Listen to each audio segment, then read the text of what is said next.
6:15 घड्याळाचा तास काटा व मिनिट काटा यांच्यात किती अंशाचा कोन होईल? कोन काढायचा आहे. कोनासाठी आपला फॉर्म्युला आहे 30h - 5.5 m. हा फॉर्म्युला कसा तयार होतो हे आपण थोडक्यात पाहूयात. समजा हे आपलं घड्याळ आहे.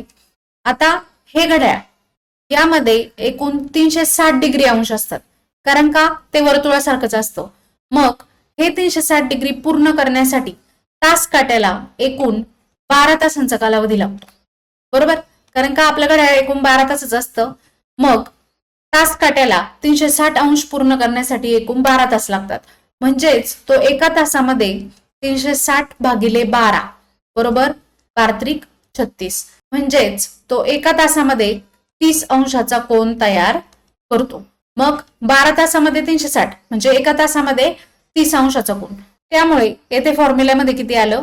30 हावर्स आलं. आता मिनिट काटा. मग मिनिट काटा 360 अंश किती वेळात पूर्ण करतो? तर 60 मिनिटात पूर्ण करतो, बरोबर? 360 डिग्री. म्हणजेच तो एका मिनिटामध्ये किती अंशाचा कोन करणार आहे? 360/60. 00 कॅन्सल. 6×36.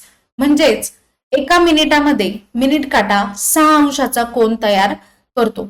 पण या फॉर्म्युल्यामध्ये येथे 5.5 ने गुणलंय, 6 ने गुणलंय का? नाही. असं का? तर एक गोष्ट लक्षात घ्या, 6:15 म्हणजे या टाईपचा कोन असेल.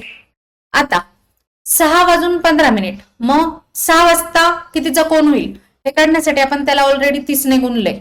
पण 15 मिनिट मग ज्यावेळी हा मिनिट काटा पुढे पुढे सरकतो त्यावेळी हा तास काटा पण थोडा थोडा सरकतो, बरोबर? म्हणजेच काय, तो 6 वर न राहता तो थोडा थोडा पुढे पुढे जातो. मग जसा मिनिट काटा पुढे जाईल तसा तसा तास काटा थोडासा पुढे जातो. म्हणजेच एका मिनिटात तास काटा किती पुढे सरकतो हे आपल्याला काढावं लागेल. आता एका तासामध्ये तो 30 डिग्री कोन तयार करतो, म्हणजेच 60 मिनिटामध्ये तो 30 डिग्री जातो, बरोबर? मग एका मिनिटात किती पुढे जातो हे काढण्यासाठी आपल्याला काय करावं लागेल? 30/60.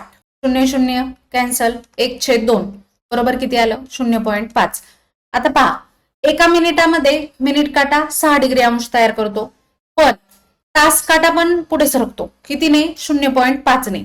मग 6 वजा 0.5 करायचं, ते आपल्याला मिळतं 5.5. आणि म्हणून या फॉर्म्युल्यामध्ये 5.5 एवढं येतं. तुम्हाला हा फॉर्म्युला समजला असेल. पण जर समजला नसेल तर आपण पुन्हा एकदा डिटेलमध्ये घड्याळ टॉपिक शिकताना हा फॉर्म्युला कसा तयार होतो हे अभ्यासूयात.